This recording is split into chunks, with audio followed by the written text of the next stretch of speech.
please, after watching this video, save it for tomorrow. Share it with your children, share with your siblings, especially those ones who do not know that they have grown. Yes, so let me not bore you guys with talk.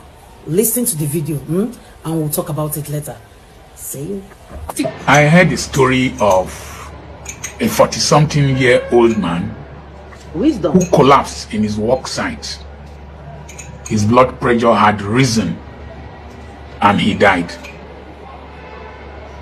And I was discussing with somebody, a young man, he's in his 40s too, and he was telling me the pressures that young people go through, and that one of the greatest challenges that young people will have is financial pressure from their immediate families, husband, the wife and the children. And we were discussing, then my mind went back to 1985. Around October, I was 26 years old. I was working at the Oribis Hospital owned by Dr. Obasi. Then at Immaculate, that Immaculate Avenue now, can't remember, off Omongasi. And it's later moved to because it will help you area. Goodman from Asaga. Goodman. I was feeling dizzy in the office while I was working as an NYSC doctor. I said, let me check my blood pressure. I checked my blood pressure. At 26, it was 150 over 100 or 150 over 90. Why? I was preparing for marriage all alone, because I married in December that year. I was 26. And then I reflected that if my blood pressure could rise at 26 because of the stress of preparing to get married, young men of today could also have high blood pressure. They could also have other symptoms of stress, symptoms of depression, anxiety, neurosis, and all that. Sleeplessness, headaches, palpitation, your heart is beating fast, and inside you is hot. And some of these young men today, they are married to women, young girls too, who have long fingernails. They don't want to walk. They want to carry long attachment on their heads. They are not ready to walk. They want to paint their faces with 35,000 naira to go to church, as if your face was painted like that when the man met you. I know people, somebody was painting her face every morning of on Sunday to go to church until her husband died, and she came back to her natural face and her natural skin color. It will help you tomorrow. This video is for men between 25 and 50. That period of 25 years is very, very critical if you are to enjoy old age. I did a video that Tunde not just shared. If you make me a federal minister today in the Republic of Nigeria, I will not accept. I have enough that I'm doing, and I'm satisfied with the life I am living. I don't want to be messed up. Number one, at 25, ideally you should have stopped schooling. You should have had a first degree, if not for our rubbish educational system now. At 25 to 30, you should have perfected your skills. So education, skills. Very important. Around 30, 35, you should have started setting up a business. Setting up a business, no matter how small. Start setting up a business.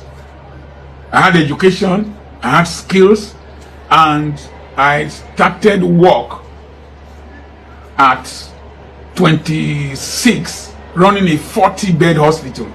I intentionally set out to get skills.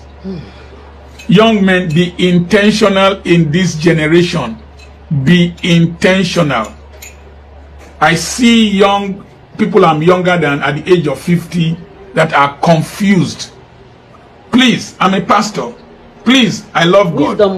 Don't let somebody use scriptures to confuse your brain. The reality on ground is now different. Just like in the time of Elisha. Elisha killed his oxen, slaughtered them, I think 6 yokes, slaughtered them, and went into full-time ministry. But when the prophet in 2 Kings chapter 4, 1-7, in the Amplified Bible, if you read it, died of poverty and left the wife in frustration with the children going to slavery, Elisha said, what have you of sale value in the house? What do you have to sell, madam? That is the secret to your living this difficult situation. And Elisha stood by, the oil multiplied. Then Elisha told her about what we are going to teach in the seminar. Sell the oil, make profit, and live on the rest. How do you live on profit? So, set up a business. Let me share a secret with you. The time what you are imitating has gone. You not tie, you wear coat, you are walking like a peacock. That time has gone. It even left in my time. The medical doctors that graduated before me, in those days, as you are graduating, the insurance companies are coming, they will teach you how to drive, give you a Volkswagen Beetle, maybe 2,000 something, 3,000 something. Mercedes-Benz was 8,500 naira. 8,500 naira, not 85,000 naira. 8,500 naira. Volvo was 7,500.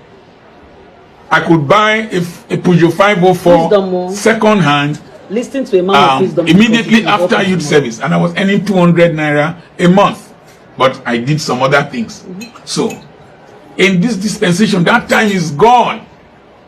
We had Dunlop, we had Michelin, we had Leyland, we had Slumberger, we had all kinds of companies in Nigeria functioning. Ajaokuta Steel Mill, Itakpe Delta Steel Company, Oshogbo Steel Rolling Mill, Kaduna Steel Rolling Mill. They employed people, sent them to India, sent them to Germany for training. Nice. But when those things folded up, a lot of them died of poverty and frustration. So start acquiring skills outside your formal education. What you need to do today is look for what illiterates are doing and do them better. Very important. Look for what illiterates, uneducated people are doing and do them better. Auto mechanic, mechatronics, food preparation, food distribution, food sales, farming, fashion and designing, that's tailoring.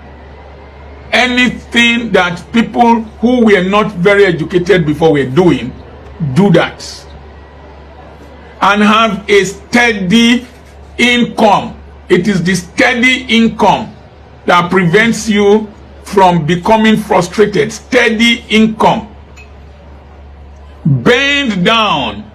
Abba people say if you bend down, you go see Abba. Bend down. Forget your those luxuries you enjoyed in school. Bend down and see what you can do to produce regular income. Avoid this hope capital. Every month of the end, I see people who have not lived their lives well. I decree unto you, doors will open for you. I decree unto you, the month of March is marching forward. Stop deluding yourselves. Stop deluding yourselves. I say stop deluding yourselves. And don't send to me.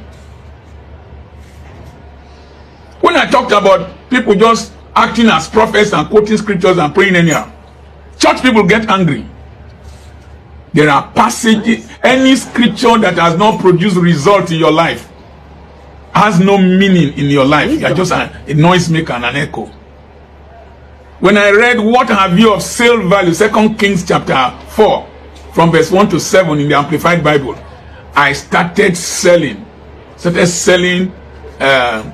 Bekere, fried plantain, sold zobo in my school.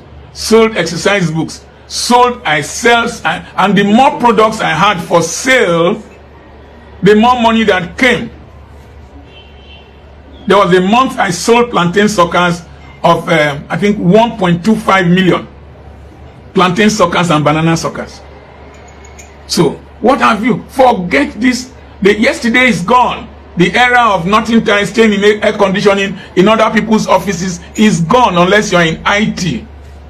And the rate at which these agitations for salary increases, starting projects that they don't have the money for, and sponsoring religious activities, and want to buy new presidential jet, they will grind this economy. It will look like Argentina or Zimbabwe. I'm talking to Nigerians now. Listen to a man of wisdom, because sit down.